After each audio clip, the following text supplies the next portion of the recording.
മലയാള സിനിമയിൽ ഇപ്പോൾ സ്ഥിര സാന്നിധ്യമായ ശിവദാസൻ എന്ന നടനാണ് ചേരുന്നത്. നമസ്കാരം സർ. നമസ്കാരം. അതിരടി കണ്ടിരുന്നു. പ്രസംഗം വലിച്ചു നീട്ടുന്ന, പ്രസംഗം കൊണ്ട് ആളുകളെ വെറുപ്പിക്കുന്ന, കൈയടിച്ച് പ്രസംഗം അവസാനിപ്പിക്കുന്ന പ്രൊഫസറിനെ നമ്മളൊക്കെ നമ്മുടെ കോളേജ് കാലഘട്ടത്തിൽ എവിടെയൊക്കെയോ കണ്ടിട്ടുണ്ടായിരിക്കും. അയാളെ ഏറ്റവും സ്വാഭാവികമായിട്ട് ആണ് അവതരിപ്പിച്ചിട്ടുള്ളത്. എന്തായിരുന്നു പ്രൊഫസർ ജയരാജനുള്ള റെഫറൻസ്? പ്രൊഫസർ ജയരാജൻ എന്ന് വെച്ചാൽ ഞാൻ മട്ടന്നൂര് PRNS കോളേജിൽ BCom വരെ പഠിച്ചതാണ്. അപ്പോ മട്ടന്നൂർ ഒരു കോളേജിലെ അന്തരീക്ഷത്തില് പലതരത്തിലുള്ള അധ്യാപകന്മാരും ലെക്ചേഴ്സും പ്രൊഫസർമാരും ഉണ്ടാവല്ലോ.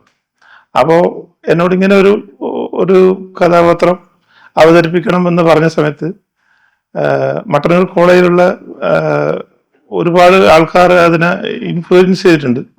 അതായത് നമ്മളെ വിദ്യാർത്ഥിയായി നിൽക്കുന്ന സമയത്ത് എല്ലാ അധ്യാപകന്മാരെയും നമുക്ക് ഒരേപോലെ ഇഷ്ടപ്പെടില്ല. അതേപോലെ ചില ആൾക്കാർ നമുക്കൊരു പ്രശ്നം ഉണ്ടാകുന്നു. അതായത് ഒന്നും ചെയ്തിട്ടല്ല, വളരെ അക്കാഡമിക്കലി വളരെ എഫിഷ്യന്റ് ആയിരിക്കാം, പക്ഷെ നമുക്ക് പേഴ്സണലായിട്ട് നമുക്കൊരു ഫീലിംഗ് ഉണ്ട്. അങ്ങനെ ഉണ്ടാകുന്ന അവസരങ്ങൾ ഉണ്ടായിട്ടുണ്ട്. അപ്പൊ അതിലുള്ള ഒരു അവസരം ഞാൻ ഇങ്ങനെ ഒരു കഥാപാത്രം കിട്ടിയാലോ ഞാനത് കുറച്ചും കൂടി അങ്ങ് നല്ല രീതിയിൽ എനിക്കാവുന്ന രീതിയിൽ ഞാൻ അങ്ങ് ചെയ്തു. അപ്പൊ അത് നല്ല രീതിയിൽ പ്രേക്ഷകർ ഏറ്റെടുത്തു എന്ന് പറയുമ്പോൾ ഭയങ്കര സന്തോഷം. സിനിമകൾ മുടങ്ങാതെ കിട്ടുക എന്ന് പറയുന്നതിൽ കുറെ ഭാഗ്യത്തിന്റെ ഒരവസ്ഥയും കൂടിയുണ്ട്. ഇപ്പൊ കഴിവുണ്ടായിട്ടും ഒരു സമയത്ത് ഭയങ്കരമായിട്ട് തിളങ്ങി നിന്ന ആളുകൾ പിന്നെ മലയാള സിനിമയിൽ കാണാതാവുന്ന അവസ്ഥയും അവര് പിന്നെ യൂട്യൂബേഴ്സ് ആയിട്ടും അല്ലെങ്കിൽ മറ്റു തൊഴിൽ ചെയ്തൊക്കെ ഒതുങ്ങുന്ന അവസ്ഥയൊക്കെ കാണുന്നുണ്ട്. പക്ഷെ കോവിഡ് വന്നു, അതിനുശേഷവും കൃത്യമായിട്ടുള്ള ഇടവേളകളിൽ സിനിമകളുണ്ട്. അതും ശ്രദ്ധിക്കപ്പെടുന്ന സിനിമകളിൽ ശ്രദ്ധേയമായ സീനുകൾ തന്നെ കിട്ടുന്നുണ്ട്. ഇത് ഭാഗ്യമാണോ, കോണ്ടാക്ട്സ് ആണോ, അത് ആളുകളായിട്ട് മെയിൻറ്റെയിൻ ചെയ്യുന്ന അടുപ്പം കൊണ്ട് ഒരു മാർക്കറ്റിംഗ് ഉണ്ടോ സ്വയം? അല്ല, എന്നെ സംബന്ധിച്ചിടത്തോളം താൻ പാതി ദൈവം പാതി എന്നാണ്. അപ്പോ നിങ്ങൾ പറഞ്ഞത് പകുതി ഞാൻ മെയിൻറ്റെയിൻ ചെയ്യുന്ന കോണ്ടാക്ട്സ്, റിലേഷൻ, നെറ്റ്വർക്കിംഗ് പകുതി. പക്ഷെ അങ്ങനെ ഉണ്ടായിരുന്നാലും പകുതി ദൈവ നിശ്ചയാണ്, ഭാഗ്യമാണ്, ദൈവനിശ്ചയാണ്. അപ്പൊ നമ്മളെ മാതാപിതാ ഗുരു ദൈവം എന്നാണല്ലോ. അപ്പൊ നമ്മളെ ജനിച്ചു വരുന്ന അല്ലെങ്കിൽ നമ്മൾ ജനിച്ചു വളർന്ന ആ ഇതിൽ ഒരുപാട് ആൾക്കാരോട് നല്ല രീതിയിൽ നമ്മൾ പെരുമാറി എന്ന് തോന്നിക്കുന്ന രീതിയിലുള്ള അവരൊരു ബ്ലെസ്സിങ്സും കൂടി ഇതിലുണ്ടെന്നാണ് എൻ്റെ ഒരു വിശ്വാസം. അപ്പോ നിങ്ങൾ ചോദിച്ച ചോദ്യത്തില് പകുതി എൻ്റെ ഒരു എഫേർട്ട്നെസ്സും പകുതി ദൈവനിശ്ചയവും ഭാഗ്യവുമാണ്. ഈ ഇപ്പൊ പോലീസുകാരനാണല്ലോ ജീവിതത്തിൽ, പോലീസുകാരുമായിട്ട് ഉള്ള ഒരു സ്ഥായി ഭാവം തന്നെ പൊതുജനങ്ങൾക്ക് ഭയമാണ്, ഒരു പേടി ഉണ്ടാവും. പോലീസ് എന്ന് പറഞ്ഞാൽ പേടി എന്നാണ് പലപ്പോഴും അതിനോട് ചേർത്ത് വായിക്കപ്പെടുന്നത്. ഇപ്പൊ എന്റെയൊക്കെ ചെറുപ്പകാലത്ത് ചോറ് തിന്നോ അല്ലെങ്കിൽ പോലീസിനെ വിളിക്കും എന്നൊക്കെ പറഞ്ഞൊരു ചോറ് കൊടുത്തിരുന്ന അവസ്ഥ വരെയാണ്.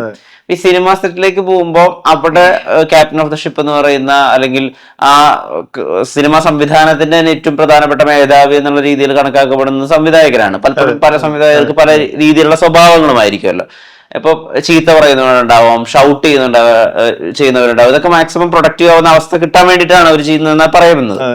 അപ്പൊ സാറിനൊരു പോലീസുകാരനാണെന്ന് മനസ്സിലാക്കിയിട്ടേ ബാക്കിയുള്ളവരോട് പെരുമാറുന്നത് പോലെ ഇവർക്ക് ചീത്ത പറയാനോ അല്ലെങ്കിൽ കാർക്കശ്യം കാണിക്കാനൊന്നും പറ്റാത്ത അവസ്ഥ കണ്ടിട്ടുണ്ടോ? അല്ല, അങ്ങനെ അവസ്ഥയിൽ നമുക്ക് അഭിനയിക്കാൻ പറ്റില്ല. കാരണം എന്ന് വെച്ചാല് നമ്മളെ ലൈഫിൽ എൻ്റെ ഔദ്യോഗിക ജീവിതം പോലീസ് ഡിപ്പാർട്ട്മെന്റിലെ SI ആണ്, കണ്ണൂർ സ്പെഷ്യൽ ബ്രാഞ്ചാണ്. പക്ഷെ പോലീസ് എന്ന് പറയുന്നത് പണ്ടത്തെ ആ ഒരു കുട്ടപ്പിള്ള സംസ്കാരം അല്ല, ഇപ്പം ജനമൈത്രി പോലീസാണ്. അപ്പൊ ഇപ്പൊ അങ്ങനെ ജനങ്ങൾക്ക് പോലീസിനെ ഭയപ്പെടേണ്ട ഒരു ആവശ്യമില്ലാത്ത രീതിയിലുള്ള ഒരു കാലഘട്ടത്തിലാണ് നമ്മളിപ്പോ ജീവിക്കുന്നത്. അപ്പോ നമ്മൾ പോലീസ് ആണ്, SI ആണ്. നമ്മളൊരു സെറ്റിൽ പോകുമ്പോൾ ആ സെറ്റിന്റെ പറഞ്ഞ പോലെ ക്യാപ്റ്റൻ ഓഫ് ദ ആ ലൊക്കേഷൻ എന്ന് പറയുന്നത് സിനിമയുടെ ഡയറക്ടറാണ്. അപ്പൊ ഡയറക്ടർ പോലീസ് അല്ലേ എന്ന് വിചാരിച്ചിട്ട് എന്നോട് പറയാണ്ട് നിന്ന സംഭവം ഉണ്ടായിട്ടില്ല. അതായത് എല്ലാവരോടും പെരുമാറുന്ന പോലെ തന്നെ തെറ്റ് സംഭവിച്ചാൽ അല്ലെങ്കിൽ നമ്മളെ പറയുന്നത് എന്തുകൊണ്ടാ വെച്ചാൽ നമ്മൾ അഭിനയം കുറച്ചും കൂടി മെച്ചപ്പെടുത്താൻ വേണ്ടിയിട്ടുള്ള ആണ്. അവിടെ ഞാൻ പോലീസായിട്ട് എനിക്ക് തോന്നാറില്ല.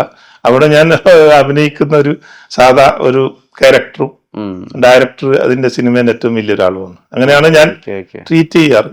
അങ്ങനെയാണ് എനിക്ക് ഉണ്ടായിട്ടുള്ളൂ. ഇപ്പൊ ഞാനിത് ചോദിക്കുന്നത് രതീഷ് ബാലകൃഷ്ണ പൊതുവാളുമായി ബന്ധപ്പെട്ടാണ്. അപ്പൊ അദ്ദേഹം തന്നെ അദ്ദേഹത്തെ പറ്റി പറയുന്നത് അദ്ദേഹം ആളുകളോട് ഷൗട്ട് ചെയ്യും, അത് ആളുകളെ ചീത്ത വിളിക്കും. കാരണം ഇത് അദ്ദേഹത്തിന് ഒറ്റ വട്ടം അത് പറയേണ്ട ആവശ്യമുള്ളൂ, കമ്മ്യൂണിക്കേഷൻ എളുപ്പമാക്കണം എന്നുള്ള രീതിയിലാണ് ആള് പൊതുവെ കുറച്ച് ഒച്ചത്തിലാണ് സംസാരിക്കുക, കുറച്ച് ചൂടനായിരിക്കും സെറ്റിൽ ഡിറക്ഷന്റെ സമയത്തൊന്നും പൊതുവായ ഒരു അഭിപ്രായമുണ്ട്. അപ്പൊ സാറ് ഈ പറഞ്ഞ പോലെ ഒരു ഫോഴ്സിന്റെ ഭാഗമായതുകൊണ്ട് രതീഷിന്റെ ഭാഗത്ത് നിന്ന് ആ വിധത്തിൽ ഒരു പെരുമാറ്റത്തിൽ ബാക്കിയുള്ള സാറിന് രണ്ട് രീതിയിൽ പെരുമാറുക ആ അവസ്ഥ ശ്രദ്ധിച്ചിട്ടുണ്ടോ എന്ന് ഞാൻ ചോദിക്കുന്നു.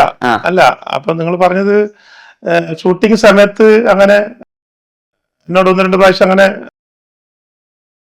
ഷൗട്ടിംഗ് രീതിയിൽ സംസാരിച്ചിട്ടുണ്ട്. പക്ഷെ ആ സംസാരം ഒരിക്കലും ഞാൻ ഒരു പോലീസ് അല്ലെങ്കിൽ ഒരു SI ആണ് എന്നുള്ള രീതിയിലല്ല അത് ഞാൻ ട്രീറ്റ് ചെയ്തത്. നമ്മളെ ചില സമയം എല്ലാ സമയവും നമ്മൾ ഒരേപോലെ നമുക്ക് അഭിനയിക്കാൻ ഈ ടേക്ക് ആക്ഷൻ ആവും പറ്റൂലല്ലോ. അപ്പൊ ചില സമയം നമുക്ക് തെറ്റിപ്പോവും, ഡയലോഗ് ഡെലിവറി നമ്മൾ മാറിപ്പോവും. അങ്ങനെ ഉള്ള സമയത്ത് ചില സമയം നമ്മളോട് അങ്ങനെ ഒരു ധിക്കാരെന്ന് പറഞ്ഞുകൂടാ, ഒരു അതെ ഒരു കർശനം അത് വേണം. അതുണ്ടായാലും മാത്രമേ സിനിമ എന്ന് പറയുന്നത് മുന്നോട്ട് പോകും. ആ രീതിയിൽ എന്നോട് പെരുമാറിയിട്ടുണ്ട്. പക്ഷെങ്കിൽ അത് കഴിഞ്ഞാൽ നമ്മൾ ഏറ്റവും നല്ല സുഹൃത്താണ്. നമ്മള് ശരിക്കും അത് കഴിഞ്ഞാൽ നമ്മൾ സാറാണ്. ആ സമയത്ത് സാറായിരിക്കൂല. അങ്ങനെയാണ് നല്ലത്, അങ്ങനെയാണ് വേണ്ടതെന്നാണ് എന്റെ ഒരു.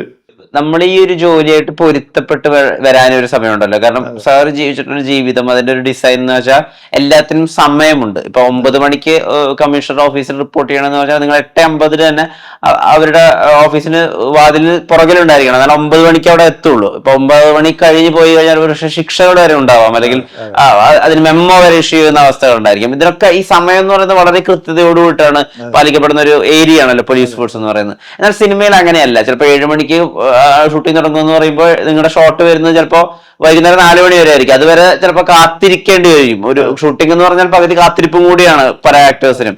അപ്പം ഈ ഒരു മേഖലയായിട്ട് പൊരുത്തപ്പെടണമല്ലോ. പിന്നെ ഇത് പലതും സ്വാഭാവികമായിട്ട് ഉണ്ടാക്കിയെടുക്കുകയും കൂടിയാണല്ലോ. അതായത് ഇപ്പൊ പോലീസിന് കുറെ പ്രൊസീജിയേഴ്സ് ഉണ്ട്, എന്നാൽ എല്ലാ സിനിമയ്ക്കും ഒരേ പ്രൊസീജിയറും കൂടിയല്ല. ഞാൻ പറയുന്ന കാര്യങ്ങൾ മനസ്സിലായല്ലോ.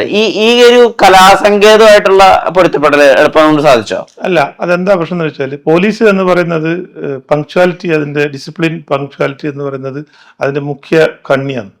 അതില്ലേ നമുക്ക് പോലീസിൽ മുന്നോട്ട് പോകാൻ പറ്റില്ല. അതേസമയം നമ്മളൊരു സിനിമ അല്ലെങ്കിൽ ഒരു കലാപരമായ ഒരു സംഭവം എന്ന് പറയുമ്പോൾ നമ്മൾ പറയുന്ന ഇപ്പൊ 7 മണിക്ക് സൈറ്റിൽ ലൊക്കേഷനിൽ എത്തണം എന്ന് പറഞ്ഞാൽ കറക്റ്റ് 6:55 എത്തും. 6 മണിക്ക് റെഡിയാണെന്ന് പറഞ്ഞാൽ 5:55 ഞാൻ റെഡിയാവും. പക്ഷെ ഈ പറയുന്ന ഷൂട്ട് തുടങ്ങുന്ന ദിവസം ലേറ്റ് ആവും. അത് എന്റെ മിസ്റ്റേക്ക് അല്ല. അതെന്ന് വെച്ചാൽ ഈ പറയുന്ന ഒരുപാട് കാര്യത്തിനെ ഡിപ്പെൻഡ് ചെയ്തിട്ടാണ് ഒരു സിനിമേന്റെ ഷൂട്ട് പുരോഗമിക്കുക. അത് പലതരത്തിലുള്ള ഇതുണ്ട്. അപ്പൊ അത് എപ്പോഴാണോ അത് കറക്റ്റ് ആയിട്ട് വരുന്ന ആ സമയത്ത് ഷൂട്ട് തുടങ്ങും. അതിന് ഞാൻ വെയിറ്റ് ചെയ്തേ പറ്റൂ. കാരണം എന്ന് വെച്ചാൽ നമ്മളെ ഉള്ളിലുള്ള ഒരു മോഹവും ഒരു ആഗ്രഹവും കൂടി ആ സിനിമയിലൂടെ നമ്മൾ പുറത്ത് കാണിക്കുന്നില്ലേ. അപ്പൊ അതും കൂടി ഉള്ളത് കൊണ്ട് നമ്മളത് പൊരുത്തപ്പെട്ടേ പറ്റും. മരുമകൻ ഒരു ഫോട്ടോ അയച്ചതിന്റെ പേരിലാണല്ലോ സെക്ഷയിലും ഒരു അവസരം കിട്ടുന്നത്. ആ മരുമകനെ ഇപ്പൊ കാണുമ്പോ പറയാറുണ്ട്, നീ എനിക്ക് വഴിയൊരുക്കി തന്നത് നല്ലൊരു റിട്ടയർമെന്റ് പ്ലാനിന് കൂടിയാണ്, അങ്ങനെ പറഞ്ഞിട്ടുണ്ടോ അവരുടെ അടുത്ത്? അങ്ങനെയല്ല, മരുമകൻ ഈ പറയുന്ന ഞാൻ അറിയാതെ അവര് ഒറിജിനൽ പോലീസിനെ ആണെന്നിട്ട് കാസ്റ്റ് ചെയ്ത് കൊടുത്തു. തൊണ്ടി മുതൽ അത് ഞാൻ സെലക്ട് ആയതിനു ശേഷം ഒരുപാട് സിനിമ അഭിനയിച്ചു. പക്ഷെങ്കിൽ മരുമകൻ എപ്പോഴും എന്റെ മരുമകനാണ്. സിനിമേന്റെ ഇതിൽ എന്നെ വഴി വെട്ടിത്തെളിച്ചത് അവനാണെങ്കിലും മരുമകൻ തന്നെയാണ്. ഞാൻ അവന്റെ അമ്മാവനുമാണ്. പക്ഷെങ്കിൽ അവനോടൊരു ഒരു ആത്മബന്ധം കൂടും. കാരണം എന്ന് വെച്ചാൽ എന്നെ ഈ വഴിയിലേക്ക് തിരിച്ചു വിട്ടതിൽ കാരണക്കാരനായ ഒരാള് അവനാണ്. അതും നേരത്തെ പറഞ്ഞ ദൈവത്തിന്റെ ഒരു കൈയായിരിക്കാം കൈയായിരിക്കാമെന്ന് ഞാൻ വിശ്വസിക്കുന്നത്.